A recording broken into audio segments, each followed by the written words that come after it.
Sayın Valimiz 2020 Haziran'da göreve başladığı gün itibariyle bizlere birçok talimatları oldu. En önemli talimatlarından birisi de Diyarbakır'da yol sorunu kalmasın.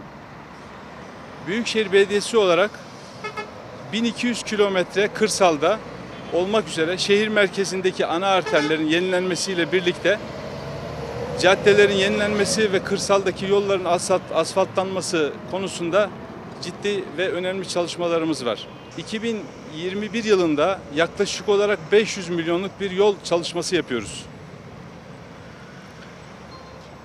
Şu anda burada bulunduğumuz cadde şehrin kuzeyini güneyine bağlayan Mahabbat ve Mezopotamya bulvarlarının paralelinde bulunan önemli bir bulvar.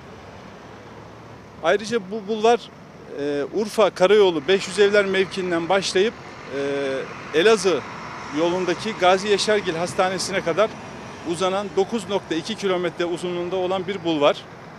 Kadir Şinas ve vefalı Diyarbakır halkı gerek kamuoyunda gerekse Büyükşehir Belediye'mize 54. Hükümetin Başbakanı merhum Profesör Doktor Necmettin Erbakan isminin Diyarbakır merkezinde bir yere verilmesi talebi vardı.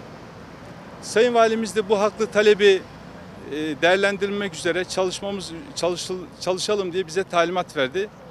Biz de Büyükşehir Belediyesi ekibi olarak çalıştık, araştırmalarımızı yaptık ve Erbakan hocamıza layık bir cadde olarak, yer olarak da bu caddenin isminin Erbakan Bulvarı olması konusunda bilgi arz ettik ve Sayın Valimizin talimatlarıyla Büyükşehir Belediye Meclisimizin almış olduğu kararla bu yeni açtığımız önemli caddenin adının Profesör Doktor Necmettin Erbakan Bulvarı olması konusunda karar verdik ve bugün kamuoyuyla paylaşıyoruz.